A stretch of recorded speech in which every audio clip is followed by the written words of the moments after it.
Tout en sachant qu'il serait mis à mort pour les péchés des hommes, Jésus se rendit sans hésitation à Jérusalem. Beaucoup de gens se réjouissaient de son arrivée et le proclamaient roi.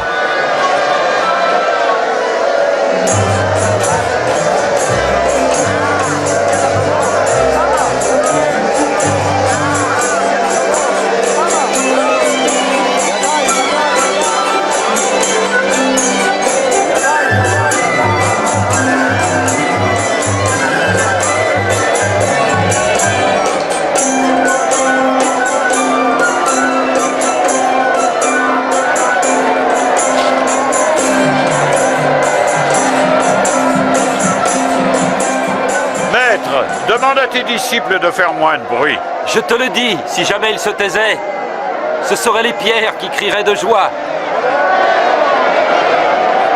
Paix, honneur, gloire au roi.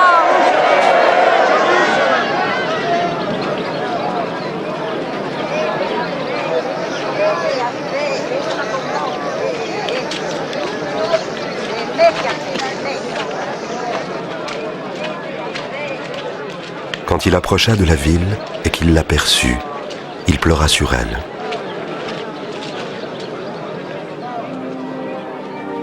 Si seulement tu avais su comment trouver la paix, mais à l'heure qu'il est, cela t'est caché. Maintenant, des jours viendront où tes ennemis établiront contre toi des ouvrages de siège, te cerneront de tous côtés, et ils te détruiront complètement.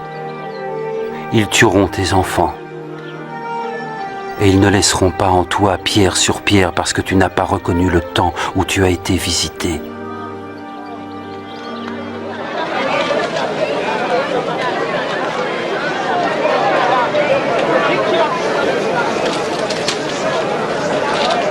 Le temple de Jérusalem était devenu un marché plutôt qu'une maison de prière.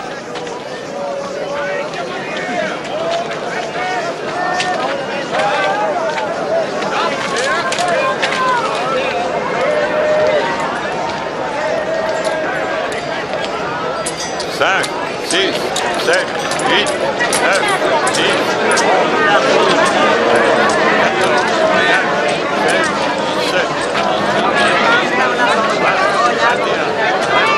23, 24, 25.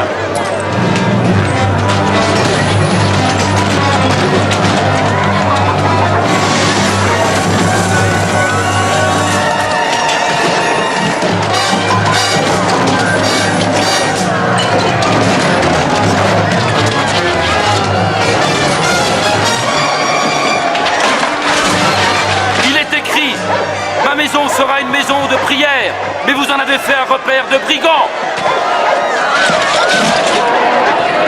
Il se dirige vers mes maîtres.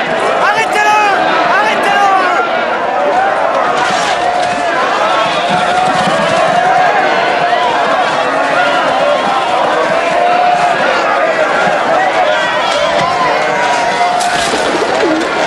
Vite! Faites venir la garde! L'hostilité de certains chefs religieux et politiques allait grandissant, car le peuple reconnaissait de plus en plus Jésus comme son roi. Si je comprends bien, beaucoup le considèrent déjà comme leur roi. Le roi? Un roi de mendiants, de voleurs, on a déjà vu ça. Ils viennent se manifester, s'en vont et on les oublie. Ne vous y trompez pas. Sa popularité augmente chaque jour. Et le peuple l'admire aussi. C'est ça, il est un roi. Je tiens à vous avertir. S'il y a encore des troubles dans ma ville, je vous tiens pour responsable.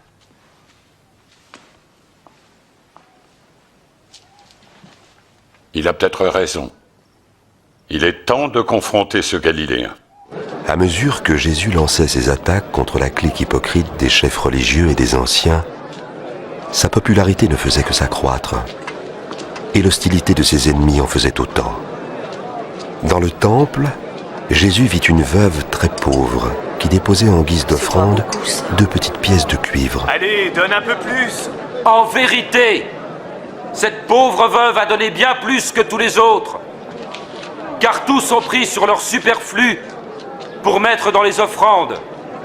Mais elle, dans sa misère, a donné tout ce qu'elle avait pour vivre. Dis-nous, De quel droit agis-tu de la sorte? Qui donc t'y autorise? Je vous réponds par une question. C'est avec quelle autorité que Jean a baptisé, celle de Dieu ou celle des hommes?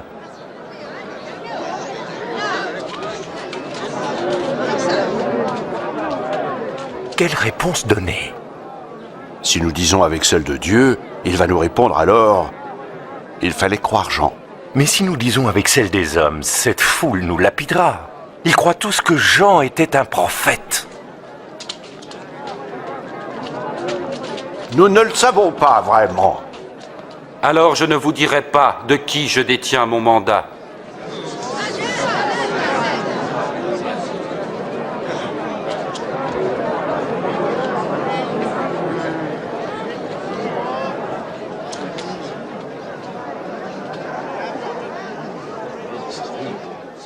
Il était une fois un homme qui planta une vigne. Il la loua à des vignerons et partit pour un long voyage. Lorsque vint le moment des vendanges, il envoya un serviteur afin qu'on lui remette sa part de la récolte. Mais les vignerons le frappèrent et le renvoyèrent les mains vides. L'homme en envoya un autre. Lui aussi, ils le rouèrent de coups, l'insultèrent et le renvoyèrent les mains vides. Notre homme envoya un troisième serviteur, mais les vignerons le blessèrent et le chassèrent. Le propriétaire de la vigne se dit alors « Que faire? Je vais envoyer mon fils bien-aimé. Ils vont bien le respecter. » Mais à la vue du fils, les vignerons firent ce raisonnement. « Celui-ci est l'héritier. Tuons-le pour que la vigne soit à nous. » Parle-nous encore, Seigneur. Alors ils l'emmenèrent au dehors et le tuèrent. Que fera donc le maître de la vigne à ses vignerons? Il reviendra, fera périr ses méchants et confiera la vigne à d'autres. Et que veut dire cette prophétie? La pierre que les constructeurs avaient rejetée, c'est elle qui est devenue la pierre principale. Celui qui tombera sur cette pierre-là se brisera la nuque. Et si cette pierre tombe sur quelqu'un, il sera écrasé. Maître, tu parles et enseignes de façon correcte, sans tenir compte du statut social de tes auditeurs, et tu enseignes la voie de Dieu en vérité. Dis-nous, avons-nous le droit de payer l'impôt à l'empereur César, oui ou non? Attention, Seigneur, c'est un piège! Montre-moi une pièce d'argent.